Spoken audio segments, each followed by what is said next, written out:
Good morning, everyone. We're going to get started. Hi, my name is Pamela Robinson. I'm a professor and I'm the interim academic director at a research unit called City Building Toronto Metropolitan University. Thanks so much for coming today. I'm excited to be your moderator. We're going to start today with an acknowledgement of the land, which is really important because, you know, the land in which our university sits and the land in which we live is land that belongs to Indigenous community members. And so at our university, we have a land acknowledgement where we recognize that our university sits in the Dish with One Spoon territory.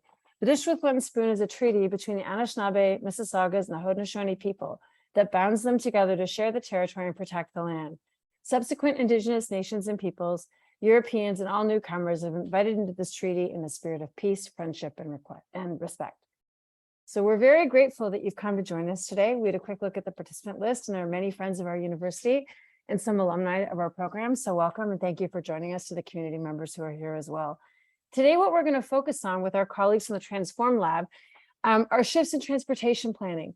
And the folks that are here to join us today have really interesting and innovative things to say based on the research that they're doing. We all know that the pandemic had a huge impact on the ways in which we move around our cities. Whether it was locally or regionally, we saw lots of people experiment with new approaches in terms of how mobility was tackled and operated. And how much of these changes are likely to stick? That's one of the questions that we want to tackle today. So we've got faculty members and graduate students in our university through the Transform Lab who are digging into the details of providing data and research and grounded policy recommendations based on this work. So we'll share those observations in a few minutes. Just a couple of housekeeping notes since we're using Zoom. I know we've all been on it for a long time, but just to remind you how this thing works. We're going to do a series of moderated questions and answers for about the first 30 minutes. Leaving at least 15 minutes for questions and answers from all of you who come to join us today. If you take your cursor down to the bottom of the screen, you'll see that there's a Q&A function where you can post your questions. You can also see the questions that other people have posted as well. And if those questions are interesting to you, you can vote them up. So please make sure you use that function at the bottom of the page. The last thing I want to remind you about is that our session is being recorded. And we do this so that you can come back and listen again because it's so thought-provoking, but also to give people a chance to join who weren't able to come and listen with us today. If you're subscribed to our newsletter, you'll make sure to be kept abreast of all of the new webinars that we're running, and we'll talk a little bit about those at the end. So let's get on with why you're here. I'd like to introduce our four speakers today. The first person I'd like to introduce is my colleague, Dr. Raktim Mitra. He's the director and an associate professor at the School of Urban and Regional Planning at Toronto Metropolitan University. Raktim's expertise focuses on land use, transportation planning, and healthy communities planning, and his core research focuses on environment, travel behavior, and health, particularly with a focus on children and young adults. You may have seen Raktim throughout the pandemic. He was quite prominent in a number of CBC-related stories. He's one of the co-directors of the Transform Lab. Raktim shares this responsibility with Dr. Matthias Sweet, also our colleague in the School of Urban and Regional Planning at TMU. Matthias's research focuses on transportation policy and planning, travel behavior, and transportation land use interactions. Next, I'd like to introduce Attiya Haseeb. Attiya is a PhD candidate in our program of environmental applied science and management at our university under Dr. Mitra's supervision. Her research focuses on the relationship between travel behavior and environmental and social sustainability, which is timely, as well as transportation-related social exclusion. So we're looking forward to hearing more from you about that. And our final panelist is Remington Latanville. She's also a PhD candidate in the TMU Policy Studies program, and she's interested in how the pandemic has sparked transformative shifts in urban transportation planning and is now exploring how certain short-term wins, such as reallocation of space for vulnerable road users, can contribute to a longer-term legacy, increasing pedestrian and cyclist safety. So we're going to start and jump right in with the questions. And if our questions and answers spark interesting things for you, don't forget there's a Q&A at the bottom. Okay, first question goes to Raktim and to Matthias. So when you started your lab in 2016, you were really focusing on innovations in mobility and transportation. And these have been a constant both before the pandemic and through the pandemic. And this is a thread that runs through your research. Then the pandemic hit us. So the first thing we'd like you to talk about is, what were you looking at during and immediately coming out of the pandemic, which was clearly, a time of significant disruption in terms of transportation and mobility patterns and behaviors? And what were some of the significant things that you observed during this time? And tell us a little bit more about the research that you've done to start to help us make sense of the changes that we've seen. I can go first, Matthias. since 2016, in our lab with our students, we've been studying mobility in large urban areas, including Toronto. And during the pandemic, as as all of us know, I mean, we've seen some interesting disruptions and changes. Fewer people were traveling, which created or opened up more space to implement more multimodal transportation initiatives. We have seen dedicated bus routes going in streets in Scarborough. We've seen many bike lanes popping up throughout the city, and it's a pattern that we've seen in other larger cities across Canada as well. Now, what's important to recognize here that, you know, the traffic will come back as more people start coming back to work. Our populations continue to grow, but what this disruption has done is that it has created sort of like a breathing space that gave us an opportunity for us to be innovative and to rethink and redesign our street spaces for all road users. So that's one of the things that we have been studying with, at least with my group. We are looking at what all this means for active transportation modes, walking, bicycling, micromobility, both in terms of policy making and at the same time in terms of people's long-term change in behavior of how they move around within the city. So that's what we have been focusing on over the last couple of years.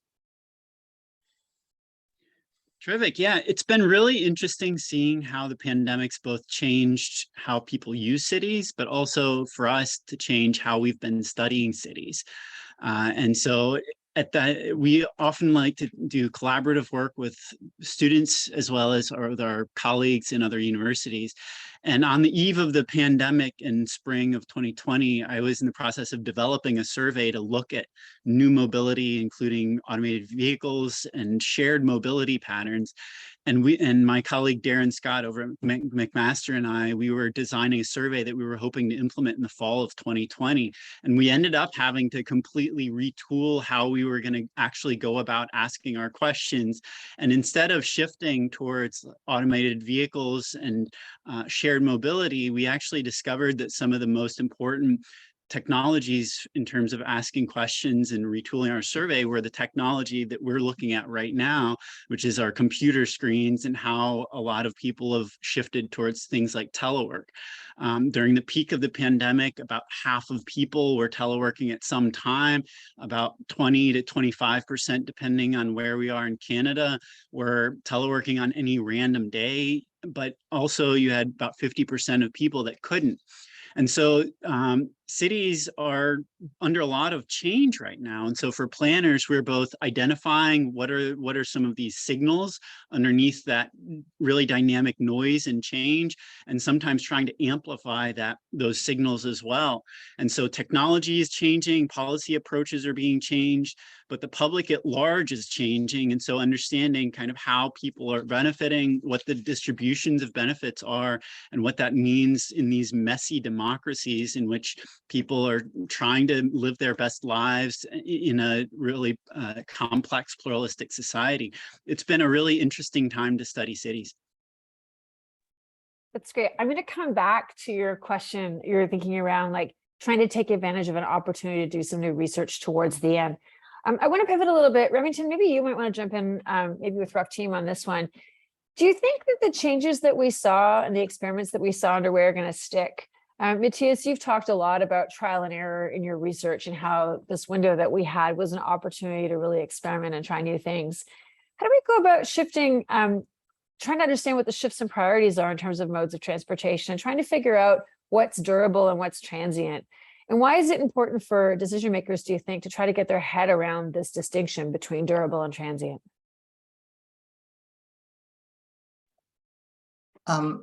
I can say a few words and then Remington can provide more insights because she's working in the field on this very topic. You know, one of the examples could be when we look at active transportation, bicycling and walking during the pandemic. And over the last two and a half years, we've seen a lot of enthusiasm around active transportation. And and saw how quickly our planners were able to implement these projects, which is very different from what we are used to seeing in this region, where every project around active transportation would be faced with debates and discussions and community consultations, etc. One of the things that has changed during the pandemic from a policymaking perspective was that the policymaking decisions and debates took place more at a program level and not at the project level. As a result, when the overall program around adding more bicycle facilities were approved, planners did not have to go through an approval process for every single project that they were implementing, making the process very fast and efficient from a planner's perspective. So, I mean, this is a simple innovation in policymaking process, but it was very effective in the first couple of years of the pandemic. So Remington, who's our PhD student and kind of studying this phenomena on the ground, perhaps you can talk a little bit more about this. Yes, thank you. Yeah, Raktim is right. We experienced a lot of change during this time, with council giving more so blanket approvals for implementation of active transportation infrastructure during COVID-19. I think one thing that's come up in some of the interviews that I've been doing in the Metro Vancouver, Metro Montreal, and GTHA regions is, with this speed also came less public consultation, if any, and that's something that I think going forward will need to be revisited and have a more localized public consultation approach. But overall, we were seeing in our other study a lot of use and support across those regions as well for these bicycle lanes and major road closures and quiet streets and things of that sort.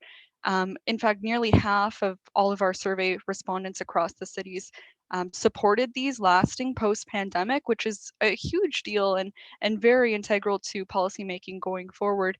And also half were using them at least once, with actually 17% using them at least weekly. And in Toronto in particular, there was the most support out of these regions to continue these post-pandemic. So that's really quite a vital finding. The one thing I also want to note is just some of these equity implications. So we did notice that the use and support was highest among those who were higher income, employed, whether that be part-time or full-time, and those who were educated as well with the university or college education. So some of these equity implications and public consultation pieces will need to factor into policymaking post-pandemic as we enter that stage now. But we do see a lot of hope and optimism for this continued change. Okay, thanks so much. So I want to pick up on this equity thread, and let's pivot over to you, Attiya, to talk a little bit about your work. Your work focuses on equity and transportation planning. And during the pandemic, we had this strange situation in which you would see people talking about how empty the subway was, but the 29 Dufferin bus was full all the time. Was before, was then, still is now. And so we know that the ways in which people move around the city varies widely in terms of the mode of transportation, but also the capacity and the demand on services. Can you tell us a little bit about the research that you're doing and maybe how it fits into the bigger picture of transportation challenges in our region? And what do you think? You have a captive audience here. You have a chance to let researchers know and decision makers, what are the most important and salient things about your research that they should be paying attention to? So travel behavior of people and its implication towards environmental and social sustainability within GTHA is my primary focus of the research. So we all know that environmental sustainability has been the focus of most of the studies most recently, but social sustainability has been largely neglected in the policy making and also in the transportation planning decisions.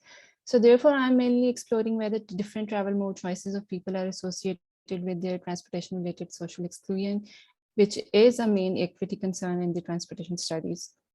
So what I have observed from the data analysis and from my research is that unfortunately, transit-dependent students are more at a risk of facing the social exclusion because they participate in much fewer activities, but they are spending much longer time and they are traveling longer distance to reach an activity as compared to the automobile dependents. So in relation to pandemic, what I have observed is that the use of transit has decreased among students after the pandemic, while the use of cars has significantly increased. And one main concern is also is that the use of the active transportation modes has also been decreased. So I think that it is a major shift in the travel behavior among students who are generally recognized to use environmentally sustainable travel modes. And I think therefore this change in travel behavior might have a great impact on the future transportation planning and the policy making as well. It's so interesting when we talk about student travel behavior in our region. For anyone who didn't go to university in the region and moved out of the house and went away and lived somewhere more compact, the idea that there'd be a massive research project that focuses on student mobility might seem a bit strange, because you might just think people just get on their bike or walk to campus. But in our region, and particularly at our university, the commuter shed is 2 hours in a radius all around. I'm moving my arms around. It's a massive commuter shed. We know from the research that Dr. Mitra has done, along with the Student Move Toronto research team, that he's one of the lead investigators on, that sometimes students pick their schedules based on maximizing their GO train tickets or their GO bus tickets. And so the student piece is really important. Attiya, I just want to, before you move on, I want to get you to just talk a little bit more about, when we think about social sustainability and transportation and mobility planning, what does that really mean for people? Because social sustainability, we think about ESG and investments, for example, the S part, the social part's the hardest to define. You're really well positioned to help everyone understand a little bit more what that means on the ground. Can you say a bit more? Yes. So in travel behavior studies, social sustainability is mostly like considered that people are able to participate in as many activities as they desire. So for example, if someone wants to participate in more activities, so the built environment form and the transportation is able to encourage him and to ensure that he can participate in as many activities which he wants. So basically, social sustainability is their activity participation, like they are able to participate in maximum activities which they want. Does having mobility choice factor into that too, in the way in which you do your research? You know, Yes. having the opportunity to choose whether you can take one mode of transportation or another, is that a piece for you? With regard to travel mode choices, so what I have observed is that the use of automobile, so it looks like that it's encouraging more activity participation, and people are participating in more activities, probably due to the longer transit times. Right. And the wait time related to the transit, that is discouraging people to like participate in less number of activities. Yeah, it's certainly hard to plan your day if you're busy, if the service isn't reliable and on time. Pretty basic things like picking up kids from daycare is tricky, right? And so yeah, people will opt for what they have more control over, even if it might take more time or might cost more. So one main thing with regard to urban planning is that people who are residing in the downtown areas or they are working in the downtown areas, so they are participating in more activities as far as I have studied or I have observed. So probably it's because you are able to take transit and there are more options available in the downtown areas. So maybe that's the reason. And you have the option to potentially walking or biking if that's in your mix. And more activity locations are available in the downtown areas. If you live somewhere where you have to cross 8 lanes of traffic to just try to get from point A to point B. Yeah, so that makes it convenient. Yeah. Yes. Okay, great. Okay, I'm going to pivot back to Matthias and Raktim. So, you know, our university is downtown, but we do have metropolitan in our name. And so we're quite interested in a much bigger geographic scope. We also know that the ways in which people move around our region isn't just based on the municipality they live in, but across the region as a whole. So if you kind of zoom out to the greater Toronto Hamilton area, we've got to make some really big decisions, I think, in the future years about infrastructure and policy when it comes to mobility. What are you thinking in terms of your research about how we continue to think through new mobility challenges and new mobility opportunities, and how do these get woven into the transportation landscape, not just now, but over the next 20 years, because we know the implementation schedule for infrastructure is longer than 2 to 5 years, right? Sure. Thank you for that question, Palin. I mean, right now in the GTA, we're in probably the largest period of public transit investment that we've seen in our lifetimes.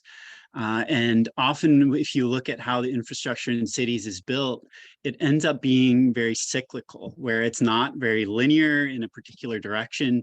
You often have these cycles of reinvestment and recreation of cities and opportunities to think about what the future might hold. So I might frame the question slightly differently and say, well, what's the next cycle, right? Because we're in one now, and that's great. But what's the next cycle going to be? It might be more of what we see. It might be reinventing something that already exists. And if we look at how cities have changed over hundreds of years, not just in our lifetimes, often we find that old things become new again. And so it might be an organic walkable city that becomes kind of the next cycle of investment. It might be kind of the next technology, which is kind of the new mobility discussion that you've kind of referred to. It might be new highways or new transit. That might be that new cycle. So in the intermediate time, I might emphasize, well, what are we doing to manage the existing system until we wait for that next cycle of major investment? And I think it's in that space that there's a lot of opportunity for experimentation, particularly with new technologies, because a lot of things are moving at the same time. And so before we are really to peg new technologies to a new radical generational investment commitment, I think that there is certainly a role to think about what happens in those in between times. Yeah, I wanted to build off on what Matthias was suggesting, is that, we are seeing significant investments in public transportation across the region. What it does is that it creates a choice, and choice is important, because when more people have choices between different transportation options, more chances are that some of the people would choose alternative options to what is currently dominant, which is private automobiles. So one of the things that we need to start thinking about is that, given that these investments are happening, how do we make these choices available to more and more people near this new transit infrastructure? And I think this is where the new mobility, and particularly when it comes in the forms of micromobility, can become very important. We have seen how City of Toronto bike share systems have introduced these e-bikes in their bike share fleet, and how popular they have become. They represent a real promise here to complete short trips that were prior to being introduced seen as just beyond the cycling limit. Many people are completing those on electric bicycles now. Similarly, e-scooters is another innovations in micromobility that's becoming very popular, which can be, if planned properly, introduced as a real solution to the first mile, last mile problem in the suburban context. When we see scooters now, we have mostly seen it in the cities, and mostly tourists use them in downtown locations, which is great, because for a city like Toronto, that would help us reduce pressure on an already congested downtown transit system. But I think the real opportunity lies in the suburban areas, where they can be a real solution, making transit reachable to more and more people. So, I mean, as we think about the longer term futures around new mobility and what our mobility would look like, I think these new mobility options, based on my research, the ones that come in the form of micromobility, they offer a real opportunity here to make traditional public transportation systems accessible to more and more people. So I'm curious about a culture of innovation inside government. What are the things that we can do to help support government being innovative and leading these kinds of projects? We know in our research as academics that sometimes our experiments fail. When our experiments fail, we write them up. If we do it well enough, we'll still get grant money. I'm going to argue that our collective civic tolerance for failure by government is not that generous, right? And so I know, from the work that you've done, for example, with Town of Innisfil, you've seen experimentation coming from inside government. Can you just talk a little bit about how you create a culture of experimentation, what that looks like? What can we do to help support that?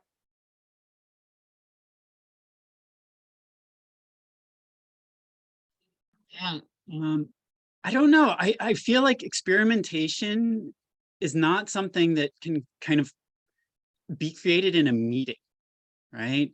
It's not the kind of thing that people come together and just say, let's experiment. In some ways, there has to be a compelling case that things are important enough, right? And so, I mean, the case study that you're talking about, Town of Innisfil, we've got new technologies, in this case, on-demand ride-hailing, overlaying with built forms that are not built for traditional transit. And you've got a potential synergy there that could have opportunities, right? And it's because you have a problem that's challenging to address and a new technology that could help, right? And so it's in a lot of ways an experimentation that's driven out of need. And so, the most cynical version of me is going to say, yeah, we'll experiment. We'll experiment when things get quote unquote bad enough. And so if that happens, then we'll do it. I think that the main thing is that we just keep those conversations available so that when the need is there, we can bring people to the table as opposed to trying to drive things from the table to begin with. Yeah, I mean, I think there's enough collective knowledge that we can use, or our professionals can now use, to plan or promote active transportation, public transportation. We know the benefits of them. But then in the local context, as we do these works, that's where the partnership between us and the municipalities and regions can become very important, because we can then help them study and understand how they work at the local level, when they implement it in the social and political realities of this region, right? And if we do one, we do two, we don't need this kind of studies anymore for the third project. Our hope is that as we continue to gather this data and generate localized insights, that would begin to normalize these innovative approaches and innovative mobility options to planners and politicians, so that every time we try to do something new or try to implement something, we don't have to discuss and debate and go through the same process again. So that's my hope, that that's where we should go. Because I mean, like I said, collectively we know what the benefits are. What we don't know is that how that might work, or the magnitude of these effects within the context of our own realities. I think there's a really important opportunity too for us on campuses, for example, to be partners in these kinds of experiments. One of the things that we can think about doing moving forward is using our physical campus space as a site for experimentation. One of the things that I've always found interesting is in other departments, like in psychology, students participate in research on campus all the time, but we could be doing more place-based research on the ground on university campuses and college campuses across the GTHA as sites for experimentation, so that we can both learn and try out new things in a constrained kind of environment. Okay, let's go. I've got one big question for the day, and then I'm going to go to the audience. We've got 4 good questions in the Q&A. So I'd love to hear from everybody on this one. Here's the big question. Is transportation planning undergoing a major shift right now? Elaborate. Let's go. Who wants to go first?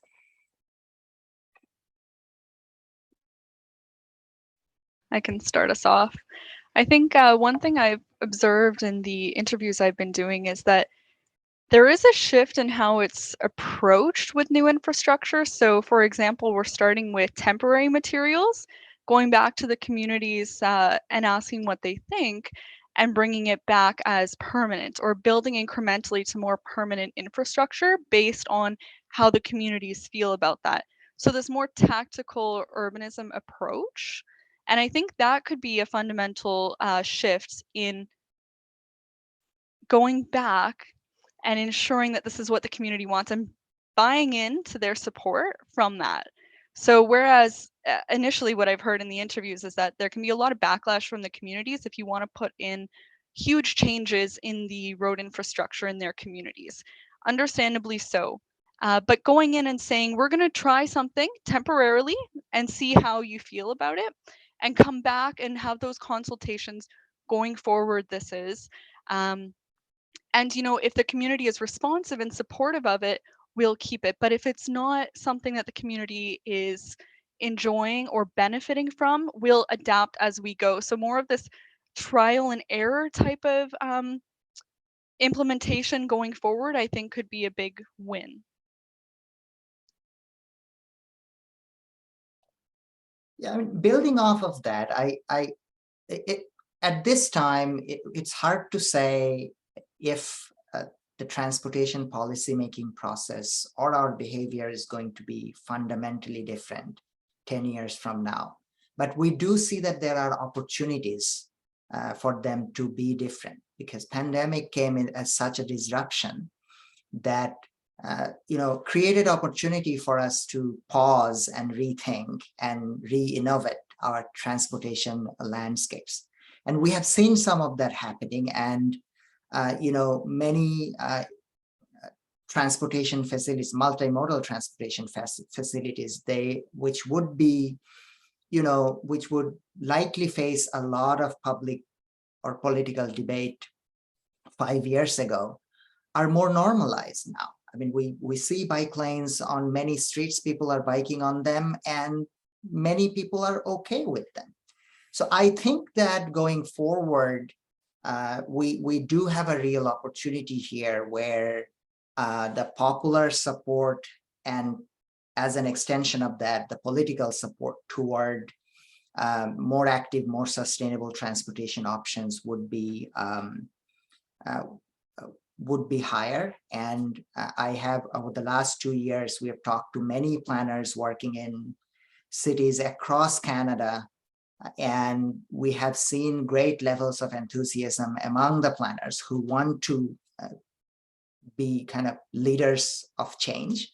So I am hopeful, as I always am, and I think that this is an opportunity that we have ahead of us, and we should take advantage of it. Attiya, Matthias, either one of you want to jump in?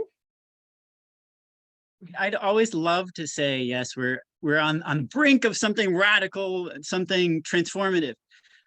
But I think if we look back at 150 years, I don't know that we'll really be able to say that. I think we're, in some ways, the fact that transportation planning as a profession exists, I mean, we're newbies compared to the urbanists, right? I mean, by and large, a lot of what we do is driven by either responses to the externalities of technologies or responses to those technologies themselves.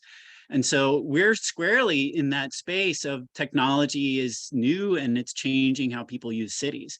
So, maybe we've turned like 13 and we're going into our teenage years in terms of the fact that we're starting to mature as a profession, finally, right?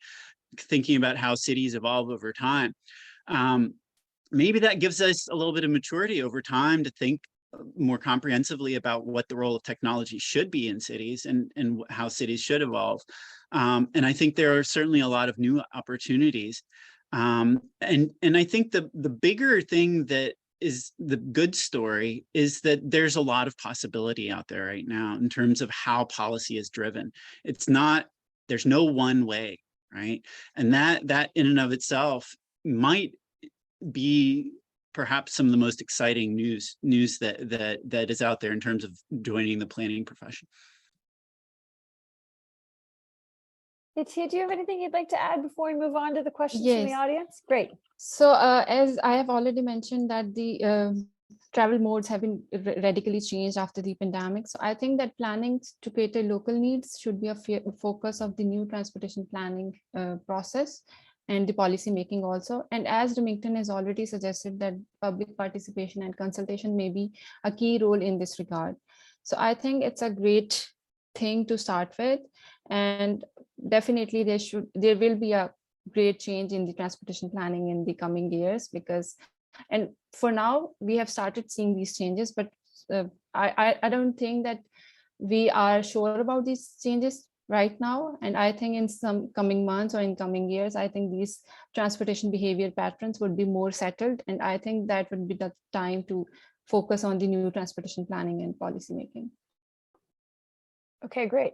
So we've got a whole bunch of questions in the Q&A session. I'm going to call them out and you should jump in if you feel like you've got something you'd like to add to it. First one from Michael Black. We've got this real tension around returning to the office in person versus working from home or some hybrid combination of the two things.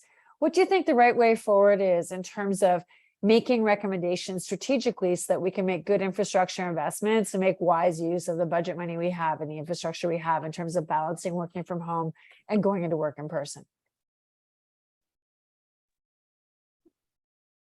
I can volunteer to start on this. Everybody's still looking left and right on this in terms of policy making, both in terms of normative, what does telework mean for cities? Is it good, bad, indifferent? And then also on the policy making side, what policies should be made? Advocates for teleworking have spent so much time breaking their backs, trying to legitimize telework as a mode of transportation, that now that it has become so pervasive, it's almost, you know, a shock in and of itself that it's become so common. And so yes, that has been a massive shift. And in terms of thinking about whether it's good for cities or even economies, the place I would look is small businesses, what small businesses are doing and how well small businesses are able to deal with this. Because a lot of the urban agglomeration benefits, larger firms are going to be able to figure out how to allow their individuals to communicate with each other. Whereas smaller firms that don't have as many people at physical spaces and are relying on being able to go into the urban fabric outside of their individual firms is going to be really interesting. So some of our job as policy people is going to be taking a bit of a canary in the coal mine approach and looking at what's happening out there, what are examples of successes and what are examples of failures. So I think the verdict is still very much not in on this question. Okay, thanks. I'm going to move on to the next question. This one comes from Steve Monroe. Steve's question focuses on the budgetary tension we have between operating budgets and maintenance budgets and investments in long-term capital projects. He's arguing that a lot of planning focuses on the long term. Meanwhile, we've got this tremendous infrastructure deficit problem in the country right now. We have operational deficits and we have a horrible state of grid repair backlog. What's a transportation planner and budget maker supposed to do? How do we balance the two? Thoughts? Well, I think this is one of the areas where you know, what Attiya was arguing before becomes very important, that we now have an opportunity to be strategic about how we spend our limited budgets and spend them on where we need them most. I mean, as you were mentioning, Pamela, that during the pandemic in Toronto, about 80% of the people were not using transit anymore. But then there are routes and areas when the transit were just as crowded as before. So we know, because of the pandemic now, we know where the real needs are and where the captive audience of public transportation are. I feel like those are where strategic investments should be directed now, understanding the overall limitations of the resources that we have, and that's where we can be more efficient in providing service to people who need them most. Okay, thanks so much. Next question comes from Ian Catello, who's a grad of our program. Hello, Ian, welcome to the session. Ian's question is about, how do we know what's going on? When's the right time to do survey work?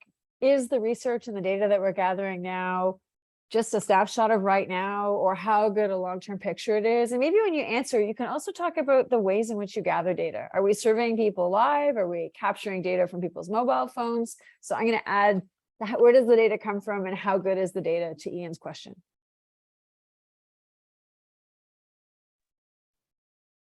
Yeah. I will go first.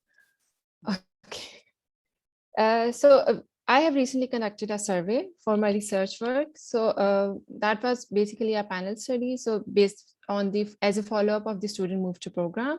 So I did that in March 2022, just to making sure I was dealing with students. So I made sure that classes are operational and students are going to their campuses and their activity participation is higher because they are going to universities.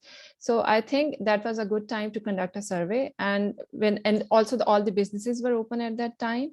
So in the future also, I think now all the things are open, and also the mask policy has been it's ending. So I think it's a good time to do a post-pandemic survey. So I think it's a good time. I would maybe think about how different data collection initiatives fit together. Increasingly, there's not just one data source. It's not kind of an older model of where's your data, describe your data. Most work now is looking at ecosystems of data, right? Where Statistics Canada is relevant for the Transportation Tomorrow survey, which is relevant for our work.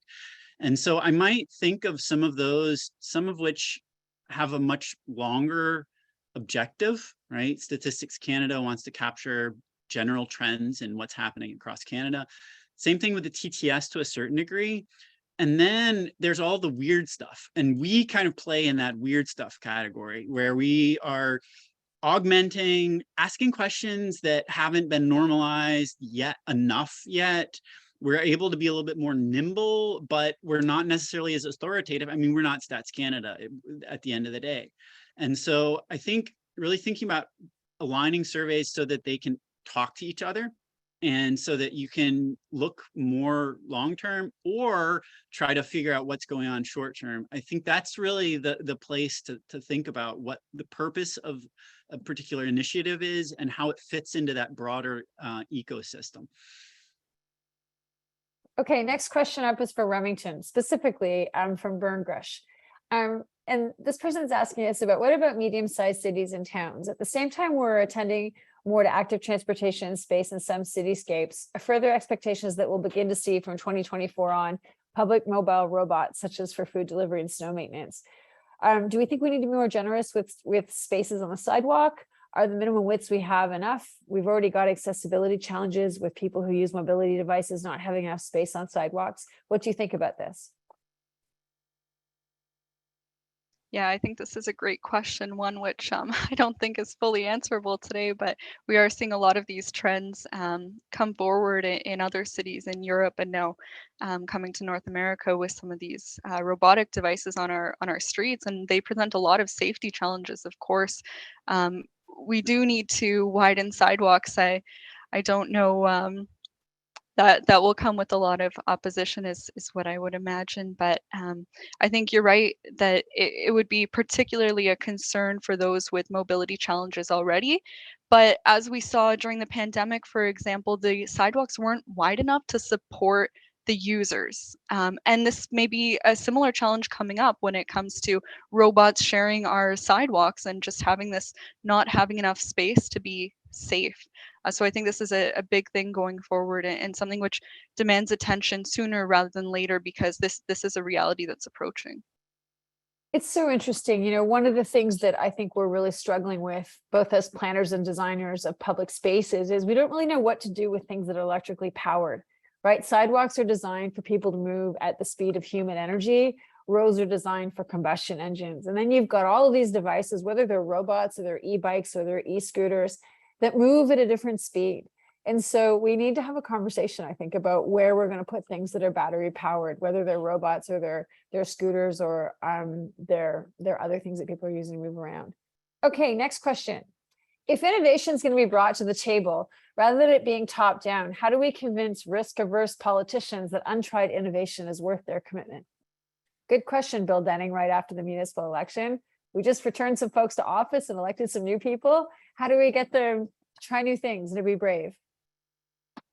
Well, leadership is, of course, important. I mean, at least in Toronto, we have seen, innovative transportation projects being implemented when they were supported by political leaders.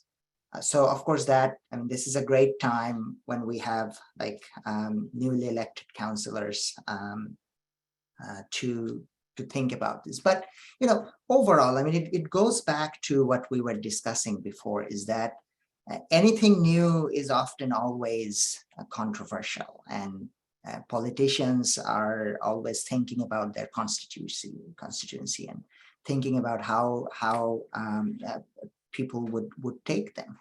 But that's where, disruptions like what we have experienced over the past 2 years creates such an opportunity, which creates the opportunity to normalize some of the things that were less normal before, right? This is similar to, wider sidewalks, street cafes. We did a survey last year on the street reallocation, post-pandemic street reallocation projects, part of Active TO and Cafe TO and things like that. One of the interventions that was most popular was the Cafe TO, where restaurants and other places were using road space, compromising parking spots, which is typically the most debated issue whenever it comes to street reallocation. Everything is, almost all of the times, any street reallocation is well accepted unless it doesn't contradict or take away parking spaces. But during the pandemic, we saw that it's probably okay. Now, I think in the longer term, as more people begin to work part of their weekly times from home, there's an opportunity here to think about the purpose of designing and redesigning the streets. Are we building streets only for commuting trips, or are we building streets to support more multi-purpose trips? I think that's where it makes a difference in how we allocate these street spaces, because when we're thinking about non-commute trips, shorter trips suddenly becomes very important, creating opportunities to think about pedestrians, think about cyclists, think about short distance transit trips. So the whole conceptualization of who the street is for can change if we start rethinking why we are designing these streets and roads. Okay, before we move on, I'm just going to pull a question down from further on the list. Shane asked us if we're using kind of outdated assumptions and expectations in our transportation planning. We talked a few minutes ago about maybe we need to widen sidewalks. We've talked about new allocation of road space. Any other examples around expectations or engineering and design standards that we need to rethink based on what we know now, what we think might be coming?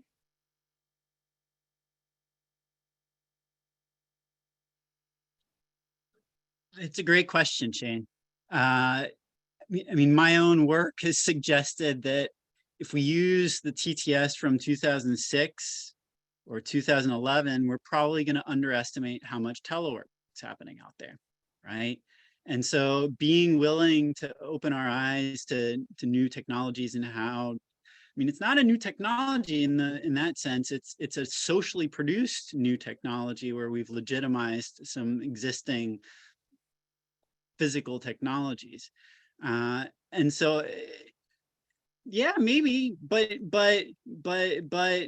the world is always changing. That's why we're always collecting new data. So I think Shane is spot on that some of the behavioral assumptions or some of the estimates of how people behave in the world have probably changed because society has changed and because these technologies have changed. But that doesn't mean that we need to throw everything out. That means we need to continue on this process of revisiting and learning. Okay, we're going to jump from engineering standards to people-centered approaches in the way in which you plan. Albert asks us if we really need to rethink the way we focus on civic conversations around transportation mobility planning. And he's advocating that, he said that so much of public consultation is majority rules. How do we shift the way in which we have these conversations to yield better outcomes for a wider range of people? I think there's a lot more to be done in this area. And we have colleagues who are focusing their entire research agenda on improving public consultation processes in planning. It's a great question because it kind of it emphasizes how perhaps our current consultation processes are not necessarily inclusive. If we speak to the majority, sometimes we are missing the voices of those who need them most or those who are affected by them most.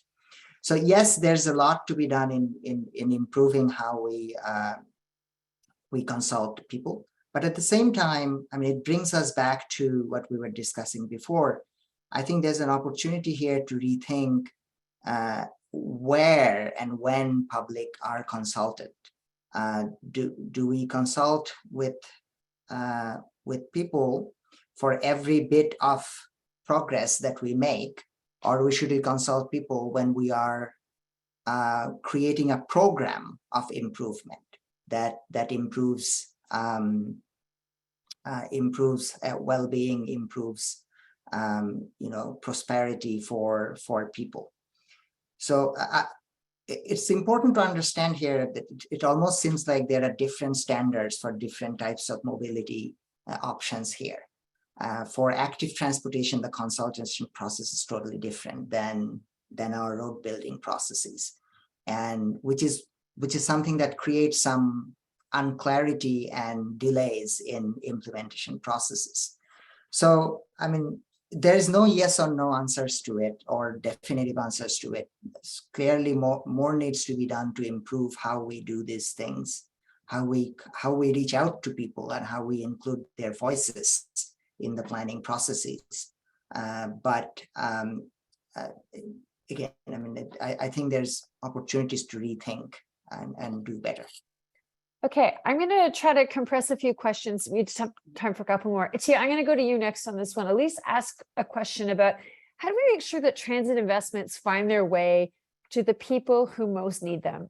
We have underrepresented groups. We have people who have accessibility challenges. We have folks who live in parts of the community that have been traditionally excluded from more robust transportation systems. Thoughts about how to bring an equity lens and an impact lens to the ways in which we're doing infrastructure work, so that the people who have been traditionally left out are now being focused on? Okay, so as already mentioned, that new surveys can help a lot. So I think the ETS survey is going to be conducted in 2022 or maybe in the next year. So more recent data can show us that who are the most target groups. And also, as Raktim has mentioned, that during the pandemic, there were some routes which were almost always full. So maybe that was the area which needs more consideration.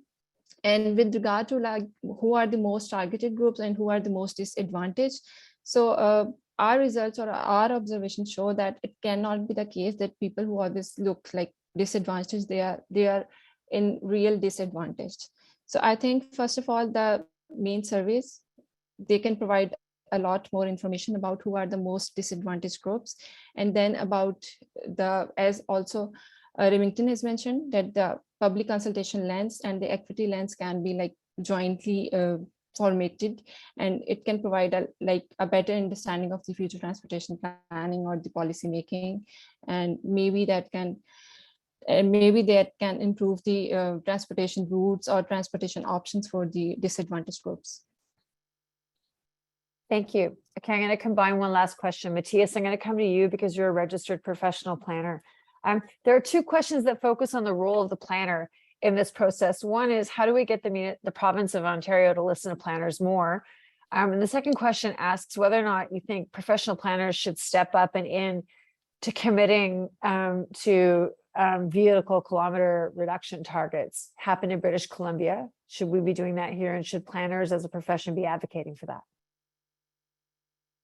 Great questions. There's a lot to unpack there. And I mean, at the core comes the question of planners as experts in their own rights versus planners engaging with the community and considering and/or amplifying the values and preferences within those communities. And so I get squeamish at any time anybody hints that I need to make the province listen, right? I can barely make my kids listen, so I can maybe start by learning how to do that. But our jobs fundamentally are to be part of this conversation and to look towards what good policy is.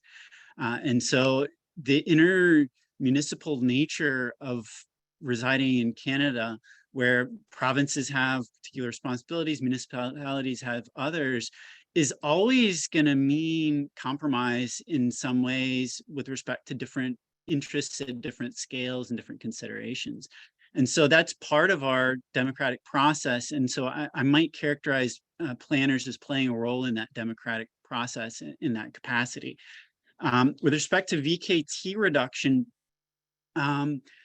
I think there's a lot of opportunity to have a more broad conversation around how existing performance measures do or don't explicitly consider climate change related objectives. VKT reductions are something that has been adopted by California in some cases, particularly with traffic impact assessments, and even small little studies about intersections within a broader network, and how you assess quote unquote success can scale up over time and have big impacts on what the intersection configuration is, and therefore what the relative balance of how the system is organized. So I would frankly look forward to a conversation around, well, let's look at how we were measuring transportation policy success, because practice tends to evolve slowly and policy can sometimes change very fast. And so really trying to engage that two-directional flow of practice and some of the legal norms embedded there with the policy where governments change much comparatively more rapidly, I think there's an opportunity to think more deeply. Okay, so we're at 11:58. I'm going to pose one last question to the two directors of the Transform Lab. Your research is impactful in part because you're bringing the best of academic research into the field. You partner with communities, you partner with different levels of government. We could have really engaged audience today. If people are interested in research partnerships with the lab, what should they do next? Reach out to us. You know, in our lab, we emphasize on research that is actually relevant to policy. So we are less interested in a theoretical advancement of understanding of transportation. Our main focus is advancement of policy through research between Matthias, myself, and our students. We have, like Pamela has mentioned, we have collaborated with community partners, with governments at different levels. We continue to collaborate with cities and ministries on various aspects. So if you have an interesting idea, reach out to us. We have bright students. You can hire an intern. You can support a MyTax grant. If you have more funding, we can think about a more longer term research contributions. But we're always happy to collaborate on in ways where we can contribute in advancing transportation policy making processes. So we're always open to that.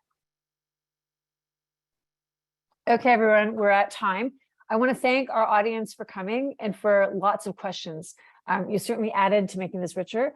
I want to thank the 5 panelists for making time today to be in the hot seat to answer questions. There's some folks behind the scenes at City Building Toronto Metropolitan University that you can't see, so thank you to Claire and Luke for helping this webinar happen. As you know, the session's been recorded. You'll be able to find it through our website and through our newsletter. We also have other research center webinars that are coming up. So if you're interested in how innovation's unfolding inside our university, you'll see that we're focusing on housing, we're focusing on ecology, healthy water, healthy cities, and the future of energy at our university. The last thing I'll say is that the School of Urban and Regional Planning has 2 faculty positions open, one with a focus on real estate and one with a focus on urban analytics. I think that Professor Mitra and Professor Sweet today showed you some of the dynamic work that's happening. We'd really love you to consider becoming our colleague if your area of research and training is in alignment with our positions open, and those positions are in the chat. So I'll say thanks everyone for coming. We hope that you'll follow up, and we hope that we'll see you both sign up to our newsletter and to join us at future webinars. Take care and have a good day. Thank you. Thank you, everyone.